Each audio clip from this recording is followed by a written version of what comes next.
ડોક્ટરની ડિગ્રી વગર દવાખાનું ચલાવતા બોગસ ડોક્ટરને ઝડપી લીધી Bhavnagar SOG.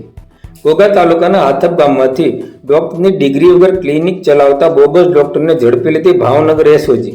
Police inspector Shri D U Sunesara સાહેબના માર્ગદર્શન હેઠળ ભાવનગર એસઓજી પોલીસે બાતમી આધારિત ઘોઘા તાલુકાના હાથપ ગામમાં કિશોરભાઈ પોલાભાઈ સરવૈયા રહે ભડભીડ તાલુકો જિલ્લો ભાવનગર વાળા ડોક્ટર ન હોવા છતાં ડોક્ટર તરીકે હાથપ ગામે દવાખાનું ખોલી વગર ડિગ્રીએ મેડિકલ પ્રેક્ટિસ કરી જુદી જુદી એલોપેથિક દવાઓ તથા મેડિકલ સાધનો સહિત કિંમત ₹10,340ના મુદ્દામાલ સાથે મળી આવતા તેના સામે મેડિકલ પ્રેક્ટિશનરની એક્ટની કલમ મુજબ કાયદેસરની કાર્યવાહી એસઓજીના પોલીસ કોન્સ્ટેબલ હરપાલસિંહ ગોહિલે ઘોઘા પોલીસ સ્ટેશનમાં ફરિયાદ આપી ગુનો રજીસ્ટર કરાવેલ છે।